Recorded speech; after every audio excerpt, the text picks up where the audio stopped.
Assalamualaikum warahmatullahi wabarakatuh. Salam sejahtera. Perkenalkan nama saya Posiana Disbernike dengan ID 33210134. Saya dari Prodi Sastra Inggris. So today I'm so excited to present my final project of applied linguistics. So let's start.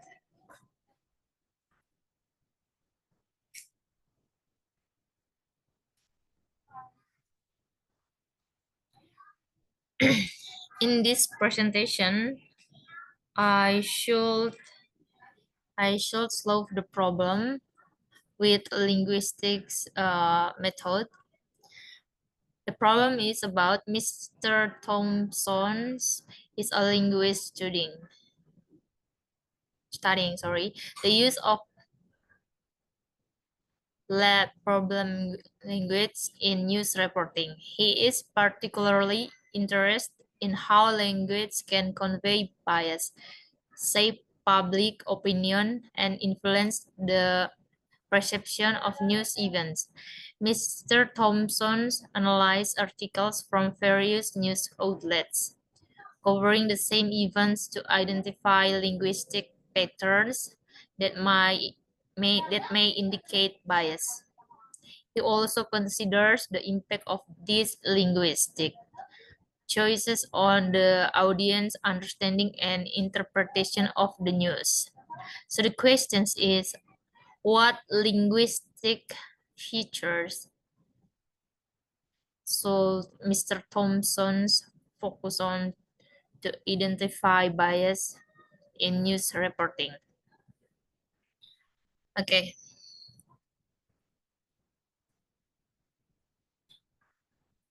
So, to explore Mr. Thompson's study on the use of language in news reporting, we can break down his analysis into three key aspects.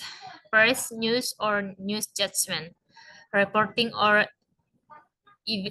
evidentiary method, and linguistic techniques, plain style.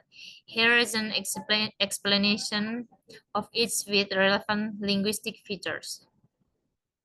Partial measures such as training journalists for improving their writing process, advising media institution business for improving their policies.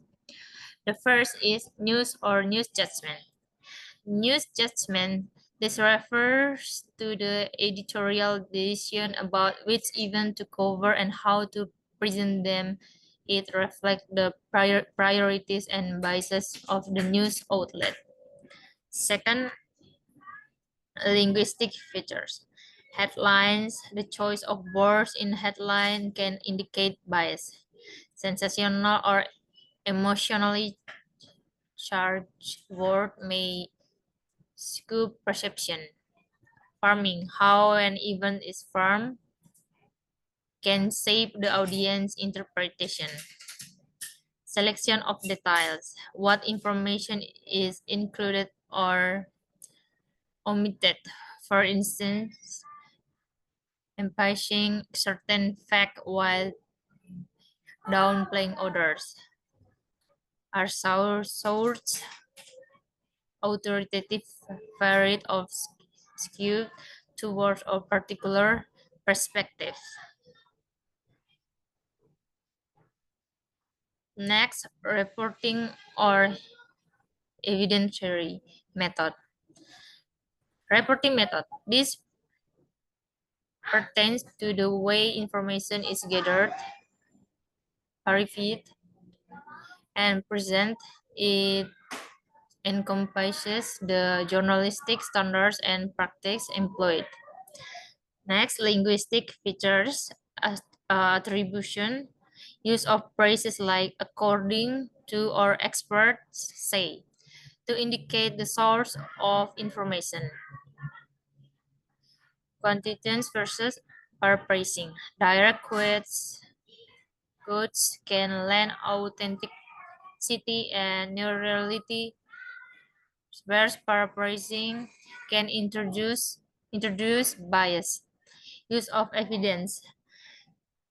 This the presence of supporting evidence and how it's present. Balance. Whether multiple viewpoints are present fairly, giving a sense of balance or impartiality.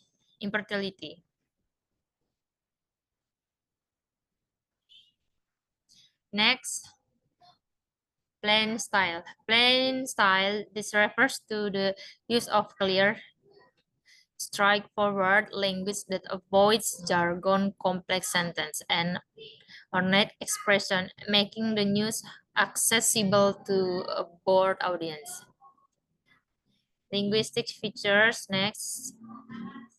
Simplicity, use of simple and direct language, avoiding technical terms or complex vocabulary unless necessary. Clear and concise sentence that convey the message without ambiguity. Neutral tone, avoidance of emotive or loaded language that could influence the reader's emotions or opinions. Active voice, preference for active voice to create clear and direct sentence. Example, the commit decided versus it was decided by the commit. Example analysis. Let's apply this concept to a hypothetical news article covering a protest.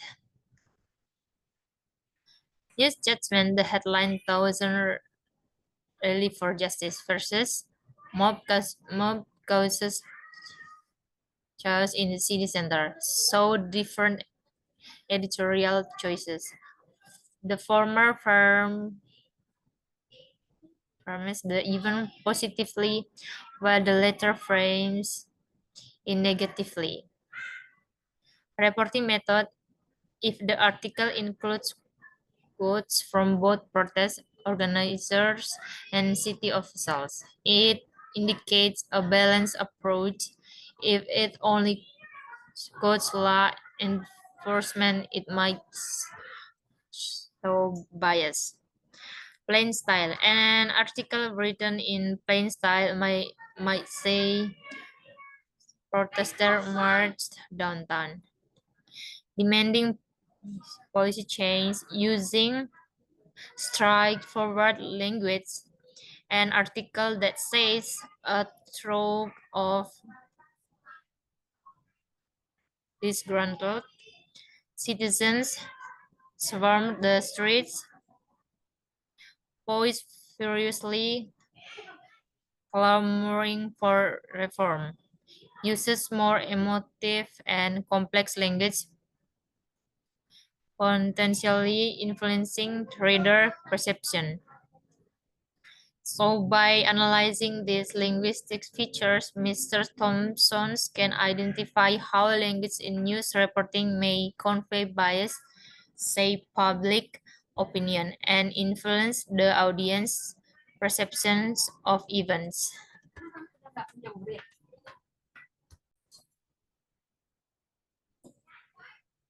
Okay, the second problem is image you are a language planner working for the government of a country with a diverse linguistic landscape. The country has several indigenous languages spoken by different ethnic groups, as well as a dominant national language used for official purposes. Your task is to develop a language policy that promotes linguistic diversity while ensuring effective communication and national unity. The question is how can the government promote the use and preservation of indigenous language through education?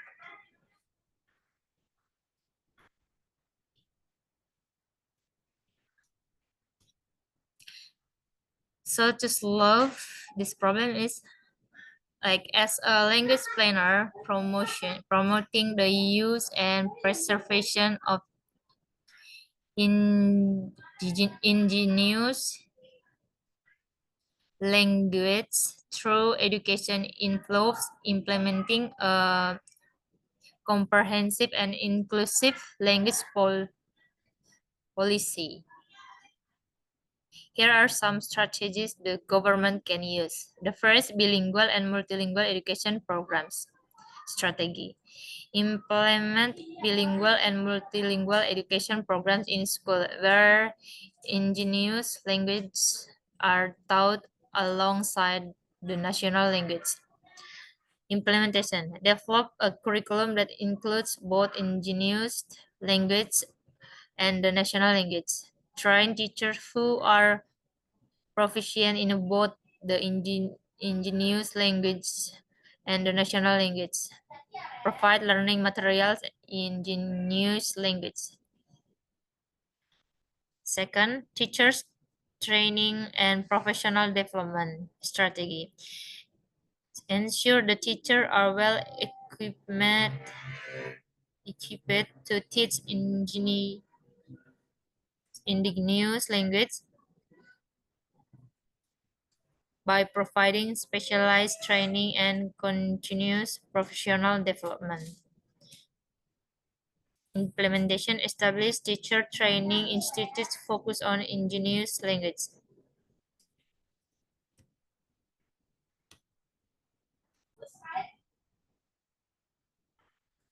The next, incorporation of indigenous knowledge and culture strategy. Integrate indigenous knowledge, traditions, and cultural practice into the educational curriculum to make a learning relevant and engaging for students from diverse backgrounds.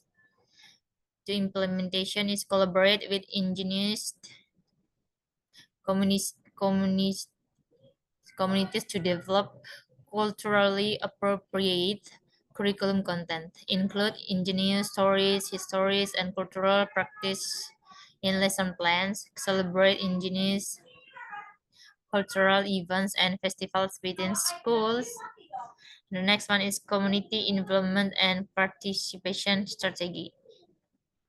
Engage indigenous communities in the development and implementation of educational programs to ensure that their language and cultures are accurately represented and preserved. Implementation, create community advisory boards to provide input on educational politics and curriculum development. Encourage community members to participate in school activities and share their knowledge and skill. Support community-led educational initiatives such as language immersion camps and cultural workshops.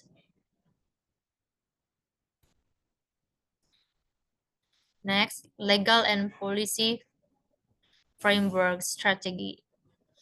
Implement legal and policy frameworks that recognize and protect indigenous language and mandate their inclusion in the education systems.